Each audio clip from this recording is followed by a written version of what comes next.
दोस्तों स्वागत है आपका जीएस एवरीडे में। आज जीएस एवरीडे में हम लोग समझेंगे एक इम्पॉर्टेंट टॉपिक्स को, जो कि टॉपिक्स है आपका थंडर स्टॉर्म्स या लाइटनिंग। आखिर ये होता क्या है, कैसे उत्पन्न होता है और किन परिस्थितियों में कहाँ पर ये गिरता है। इसको हम लोग वज्रपात भी कहते हैं। और कहने का मतलब है कि इससे सेफ्टी के क्या मेजर्स हैं, उन सारे पहलुओं पे हम लोग विचार करेंगे। तो बने रहें हमारे साथ हमारे चैनल पे जीएस एवरीडे में। हम लोग बढ़ते हैं अपने टॉपिक्स की तरफ। देखिए दोस्तों, ये थंडर स्टॉर्म्स होते हैं, इसको बोलते हैं a storm with thunder and lightning इसको कहा जाता है। It is produced by cumulonimbus cloud, जो कि तूफानी बादल होते हैं, गस्टी विंड्स हो गए, तेज़ हवाएं और तेज़ बारिश के दौरान ये उत्पन्न होता है। ठीक। और एक्चुअली में क्या होता है ना, ये जो लाइटनिंग होता है, it is a bright flash of electricity produced by a thunderstorm. All thunderstorms produce lightning and are very dangerous. कहने का मतलब है कि जो फ्लैश लाइट जो इलेक्ट्रिसिटी का जो प्रोड्यूस होता है थंडरस्टॉर्म के दौरान, ये बहुत ही घातक होता है। और आइए हम लोग जानेंगे कि आखिर ये बनता कब है, कैसे होता है, सो इसके बारे में। देखिए दोस्तों, त्वरिताघात का आखिर कारण क्या है ये हम जानते हैं। इसको हम लोग हिंदी में त्वरिताघात या वज्रपात भी कहते हैं। ये एक्चुअली में जब आर्द्रता वाला दिन होता है, गर्म एवं अस्थिर हवाएं जब चलती रहती है और उसका निरंतर ऊपर उठना होता है, जिससे ओला और बादलों के घर्षण से आयनों के निर्माण की प्रक्रिया के फलस्वरूप ये त्वरिताघात या वज्रपात कहीं भी गिर सकता है या बनता है। तो आइए हम लोग इसको एक एग्जाम्पल के थ्रू समझते हैं कि आखिर ये बनता कैसे है और होता क्या है इसमें। जब मान लीजिए कि दिन के समय में सूरज की रोशनी पड़ती है, तो सूरज की रोशनी हर चीज़ पे पड़ती है, पेड़ पौधों और जल तालाब जहाँ पर पानी हो हर जगह। तो यहाँ पर क्या होता है, जो भी ज़मीन में ऊष्मा होती है, यहाँ मान लीजिए महासागर है, इस महासागर में क्या हो जाएगी, जब सूरज की रोशनी पड़ेगी तो यहाँ का पानी क्या हो जाएगा, गर्म होकर के इवेपोरेट होगा और इवेपोरेट होकर के ऊपर की ओर उठने के लिए शुरू हो जाएगा। और ऊपर की ओर उठ करके क्या हो जाएगा ना, ये धीरे धीरे धीरे धीरे धीरे क्या हो जाएगा, हवा में ये फैलना शुरू हो जाएगा। हवा में फैलते फैलते आप लोग देखते होंगे आसमान में, हवा में बादल को, तो ये बादल क्या होता है, धीरे धीरे हवा में तैरने लगेंगे और ये छोटे छोटे बाद में कंडेंस होकर के एयर ड्रॉपलेट्स के रूप में फॉर्म हो जाएंगे। और ये ही एयर ड्रॉपलेट्स क्या हो जाता है, ये जब जम जाते हैं तो ओला के रूप में आकर के क्या हो जाता है, कभी कभी ओला भी गिरता है। और ये जब हवा में ये ओला तैरता रहता है, तो इसी से क्या हो जाता है, ये जब बड़े मात्रा में टकराता है दोस्तों, तो टकराने से क्या हो जाता है, यहाँ पर चार्ज उत्पन्न हो जाता है। और जब आपको ये बेसिक कॉन्सेप्ट पता है कि जब हम किसी दो वस्तु को रगड़ते हैं तो उसमें चार्ज उत्पन्न होता है, तो यहाँ पर भी सेम कॉन्सेप्ट लागू होता है। और यहाँ पर चार्ज उत्पन्न होने पर जो पॉजिटिव जो आयन होते हैं, पॉजिटिव चार्ज बादल के ऊपर वाले हिस्से में चला जाता है और नेगेटिव जो चार्ज होता है नीचे वाले हिस्से में आ जाती है। और ये जब ऐसा चार्ज उत्पन्न हो गया तो जो नेगेटिव चीज़ें हैं, आपको मालूम है कि विपरीत जो होते हैं आवेश होते हैं, उसमें क्या हो जाता है, आकर्षण होता है। यहाँ तो बादल में क्या है, नेगेटिव चार्ज है, लेकिन ज़मीन पे धरातल पे क्या है, ये पॉजिटिव चार्ज है। अब आप पूछेंगे कि पॉजिटिव चार्ज ये ज़मीन पे अचानक बन कैसे गया। हरे पेड़ पौधे क्या होते हैं ना, हर चीज़ है सो एक इलेक्ट्रिसिटी का एक अच्छा कंडक्टर माना जाता है। और जब मान लिया कि जब हवाएं जो है ऊपर की ओर गर्म होकर जब उठना शुरू हो जाता है, तो आपको मालूम है कि प्रत्येक 165 मीटर की ऊंचाई पर क्या हो जाता है, टेम्परेचर 1 डिग्री सेंटीग्रेड कम जाता है। जिसके कमने की वजह से क्या हो जाता है, यहाँ से क्या हो जाता है, हवाएं जब ऊपर की ओर चली गई गर्म हवाएं, तो यहाँ पर तो बच गया ठंडा हवाएं, ये ठंडी हवाएं गर्म हवाएं ऊपर की ओर उठ गई। तो ऊपर से हो या जहाँ से भी हो, ठंडी हवाएं क्या हो जाती है, इस स्थान को भरने के लिए दौड़ती है। जब ठंडी हवाएं इस स्थान को भरेगी तो क्या हो जाएगा, हवाओं का चलना शुरू हो जाता है, तूफान आने लगती है। आप लोग देखते ही होंगे जब बादल लगते हैं आसमान में, हवाएं चलने लगती है, जब कंडेंस होता है ऊपर की ओर वाटर वेपर, तो क्या हो जाता है, हवाएं चलने थे। हवाओं के चलने की वजह से क्या हो जाता है, पेड़ पौधों में एक गति उत्पन्न होता है। गति उत्पन्न होने के कारण क्या हो जाता है, इस पर भी एक चार्ज उत्पन्न हो जाता है। पेड़ पौधों पर जितने हो या जीव जंतु हैं, सारे पे पॉजिटिव चार्ज उत्पन्न हो जाता है और इसके नीचे यानी अर्थिन वाले पार्ट में नेगेटिव चार्ज हो जाता है। ठीक। तो इसी तरीके से यहाँ भी होता है। अब मान लीजिए कि यहाँ पर नेगेटिव चार्ज है, यहाँ पर अब ये नेगेटिव चार्ज है ना, आप ढूंढेगी कि भाई पॉजिटिव चार्ज का है, मैं वहाँ जाकर के गिर जाऊँगा। क्योंकि अपोजिट क्या हो जाता है, चार्ज में क्या हो जाता है, आकर्षण होता है। तो यही नेगेटिव चार्ज धड़ाम से क्या हो जाता है, किसी पेड़ पौधे जीव जंतु के ऊपर में गिरती है। तो इसी से क्या हो जाता है, लाइटनिंग बनता है, लाइटनिंग होता है। तो ये हर जगह गिर सकता है, जल स्थल हर जगह गिरता है। और आप देखते हैं बादलों में भी चमकते रहती है बिजली। ठीक है।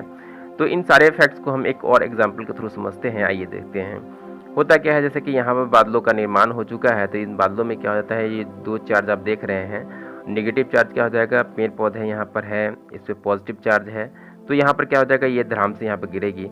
जब ये दोस्तों गिरती है तो गिरने के बाद है कि ये नहीं है कि बस एक पेड़ पे गया और नीचे की ओर चला गया, ये तो कहीं भी गिरेगी तो ये नीचे की ओर धराम से भागने के लिए कोशिश ज़रूर करेगा। लेकिन ये जब फैलने लगता है, यहाँ पर इलेक्ट्रिसिटी जो गिरता है तो एक रेडियस में गिरता है, एक रेडिकल फॉर्म में गिरता है, ये इस पाथ में, इलेक्ट्रिकल पाथ में है सो गिरता है। तो इसके क्षेत्र में जो भी जैसे जीव जंतु है जो भी, ठीक, या जितने पेड़ पौधे हैं या फिर मान लीजिए जो मानव है, तो वो सारे क्या हो जाते हैं ना, अफेक्टेड हो जाते हैं। और इससे गिरने की वजह से क्या हो जाते हैं, पेड़ पौधे फट जाते हैं, या आदमी के ऊपर गिरा तो आदमी की जान चली जाती है, और इससे बहुत खतरनाक क्षतियाँ भी होती है। तो हम लोग जानेंगे हम आगे हम इस वीडियो में कि आखिर ये कब होता है, कैसे बनता है। सो तरिताघात, देखिए तरिताघात या वज्रपात एक्चुअली में है सो पूरे वर्ष ज़्यादातर, लेकिन वसंत ऋतु और ग्रीष्म ऋतु में संध्या और दोपहर के वक्त में बनता है। और पूरे ग्रह पर प्रतिदिन लगभग 1800 वज्रपात होते हैं। पृथ्वी बहुत बड़ी है इसलिए हमें पता नहीं चल पाती है, ठीक है। तो आइए हम इस तरिताघात से रिलेटेड है सो कुछ फैक्ट्स को जानते हैं कि आखिर इसमें बहुत सारे फैक्ट्स आखिर है क्या क्या। देखिए दोस्तों, कहने का मतलब है कि a tall thunderstorm cloud can hold over 100 million volt of potential. The voltage potential in a lightning bolt is proportional to its length, varies depending on the diameter of the bolt, air density and impurities of the air, humidity, dust and gases. होता क्या है कि जैसे बड़े मात्रा में जैसे बादलों का निर्माण हुआ तो बड़े मात्रा में क्या हो जाता है, वहाँ पर होता है बोल्ट्स का निर्माण होता है और उतना बड़ा उसका लेंथ होता है। यही है सो ये डिपेंड क्या करता है वहाँ के एयर डेंसिटी और इम्प्यूरिटीज ऑफ द एयर, वहाँ पर ह्यूमिडिटी, डस्ट और एसेस कैसे है। तो इन सबों के कारण क्या होता है, ये बनता है और गिरता है, और जितना बड़ा बादल होगा उतनी ही ज़्यादा मात्रा में क्या होना, पोटेंशियल उत्पन्न होगा। तो आइए हम लोग जानते हैं कि आखिर एक पीक पावर में जो होता है लाइटनिंग स्ट्रोक्स में कितने वाट्स का है सो स्ट्रोक्स उत्पन्न होता है। तो लगभग यहाँ पर 10⁻12 वाट्स उत्पन्न होता है। आप इस वाट्स को गिनते रहें, देखिए ये 1000 गीगावाट्स होता है लगभग, ठीक है। तो आइए हम इससे रिलेटेड थंडरस्टॉर्म से रिलेटेड कुछ और फैक्ट्स को जानते हैं और देखते हैं कि यहाँ पर करंट कितनी उत्पन्न होती है। दोस्तों, तो यहाँ पर करंट जो होता है एवरेज लाइटनिंग में जो डिस्चार्ज करता है लगभग 30,000 एम्पियर का करंट उत्पन्न करता है, और इसका जो रेंज होता है, इसका रेंज 5000 से 50,000 एम्पियर के बीच में होता है। और ये थंडरस्टॉर्म्स के क्या हो जाता है ना, थंडरस्टॉर्म्स के स्ट्रेंथ के ऊपर डिपेंड करता है कि भाई इसका रेंज कितना हो जाएगा। मैंने बताया था कि रेंज इस अकॉर्डिंग ये बढ़ता है, ये रेंज इस रेडिकल फॉर्म में कितना हो जाता है, वो हो जाता है। अभी तक नासा में वर्तमान में अभी तक है सो फिलहाल 1 लाख से 2 लाख एम्पियर तक का करंट है सो रिकॉर्ड किया है। बहुत बड़ा भाई ये क्या हो जाता है ना, करंट हो गया। और सबसे बड़ी बात क्या है, इसमें जो टाइमिंग लगता है, टाइमिंग सेकेंड का आप देख सकते हैं कितना हिस्सा है, 0.0005 सेकेंड का लगता है। इन ए फ्लैश ऑफ सेकेंड मतलब क्या हो जाता है, ये गिरता है और विनाश कर जाता है, ठीक है। तो आइए कुछ और फैक्ट्स को देखते हैं और जानते हैं कि जैसे जब एयर आयोनाइज हो जाती है प्लाज्मा स्टेट में तो क्या होता है, ये प्रोड्यूस करता है हीट को। कितना प्रोड्यूस करता है ये, 25,000 से 30,000 डिग्री सेंटीग्रेड क्या हो जाता है ना, हीट उत्पन्न करती है। कितना खतरनाक है, जहाँ भी गिरेगी उस चीज़ को जला करके राख कर देगी। तो आप देखते भी होंगे जहाँ गिरती है एकदम से वहाँ राख कर देता है, या किसी आदमी के ऊपर में गिर गया तो आदमी को भी जला डालता है, एकदम जला भुना देता है। अब जानने वाली बात है, कुछ लोग पूछते हैं कि यह सेम प्लेस पे ये दोबारा गिर सकता है, तो आंसर है जी हाँ। जैसे कि the Empire State Building in New York City में जो है यूएसए में, वहाँ पर प्रत्येक वर्ष है सो सैकड़ों बार है सो वहाँ पर थंडरस्टॉर्म्स या लाइटनिंग गिरते हैं। इन ए सिंगल डे वहाँ पर 49 स्ट्रोक्स ऐसे रिकॉर्ड किया गया था, 49 बार एक दिन में गिरा था दोस्तों, ठीक है। तो आइए हम लोग अब जानते हैं कि इसके लाइटनिंग के कितने टाइप्स होते हैं और कितने प्रकार से किस तरह से उत्पन्न होते हैं। एक जो टाइप होता है दोस्तों, ये इंट्रा क्लाउड हम लोग बोलते हैं। इंट्रा क्लाउड में क्या होता है, ये बादलों के अंदर में ही निर्माण होता है, वहीं पर ये फ्लैश करता रहता है, आप देखते होंगे आसमान में। दूसरा जो इसका टाइप्स हो गया क्लाउड टू क्लाउड होता है। जैसे एक बादल में बहुत सारे चार्जेस है और दूसरे बादल में भी है, तो ये दोनों एक दूसरे से क्या होगा ना, आपस में टकराएंगे तो वहाँ पर क्या हो जाता है, लाइटनिंग उत्पन्न हो जाएगा। तो दूसरे इसको बोलते हैं क्लाउड टू क्लाउड बोलते हैं। और तीसरा जो होता है क्लाउड टू ग्राउंड होता है। मान लिया यहाँ पर जो चार्जेस है तो ये क्या हो जाएगा, ये नीचे की ओर गिरेगा, ये किसी बिल्डिंग पे गिरेगा या पेड़ पौधों पे गिरेगा। तो ये तीसरा हो गया क्लाउड टू ग्राउंड लाइटनिंग हो गया। अब हम जानेंगे कि आखिर ये कैसे किस तरीके से घातक हो सकते हैं इसके बारे में लाइटनिंग। देखिए दोस्तों, अगर लाइटनिंग जब गिरता है ज़मीन पे या पेड़ पौधों पे या कहीं पर भी या किसी जीव जंतु के ऊपर में, इसमें होता क्या है ना, बहुत बड़ी मात्रा में पोटेंशियल होता है, लाखों करोड़ों वोल्टेज होते हैं।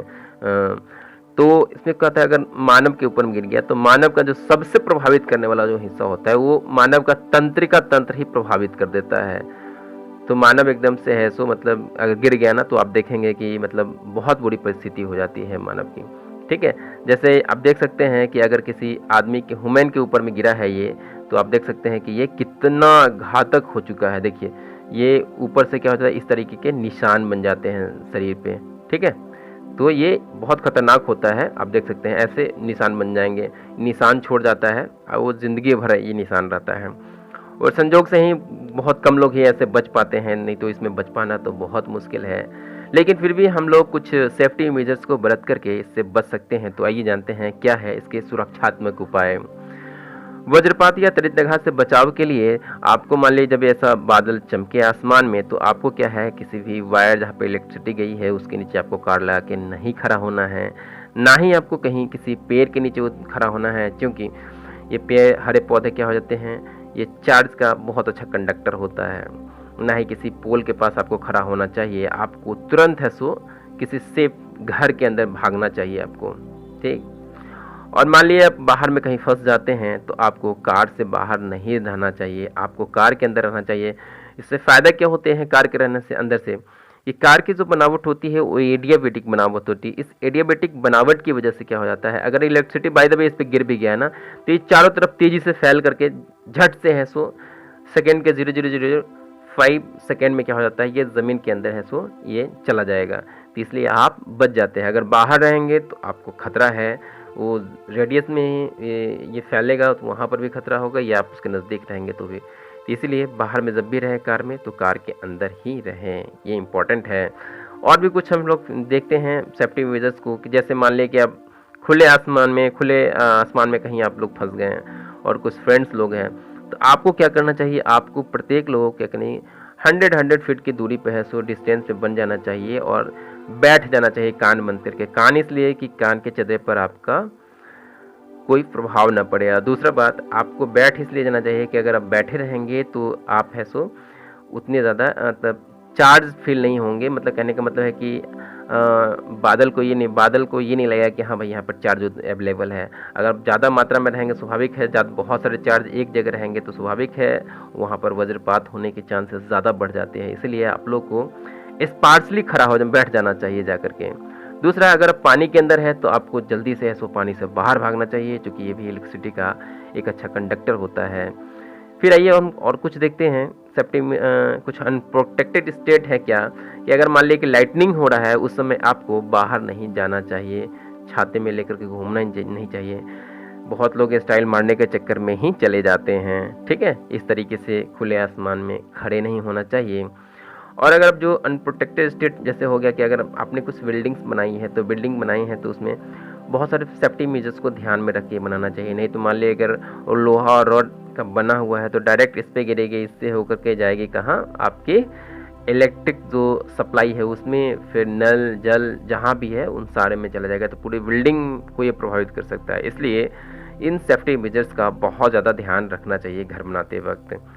और जो लास्ट में मैं बताना चाहूँगा कि मान लीजिए कि अगर कहीं पर बिजली गिरती है तो आप देखेंगे बड़े बड़े भवन के ऊपर में होता है ना, ये इलेक्ट्रिक रॉड लगा होता है। तो इस रॉड पे क्या हो जाता है ना, इलेक्ट्रिसिटी जो ही गिरती है तो उसको एब्जॉर्ब कर लेती है। और इसको क्या होता है ना, ये नहीं कि इस पे गिरी यहीं पर चली जाएगी बिल्डिंग में, यहाँ गिरने के बाद ये बहुत अच्छे अर्थिंग से देखिए ऐसे करके ये बांधा रहता है। ठीक, ये होता क्या है, इसके द्वारा क्या होता है, रिलायबल अर्थिंग सिस्टम होता है। तो जिसके द्वारा से अगर बिजली गिरी भी तो ये झट से क्या है ज़मीन के अंदर चली जाएगी इन ए फ्लैश ऑफ सेकेंड। तो इससे क्या हो जाता है, ये सेफ्टी मेजर्स को ध्यान रखना चाहिए।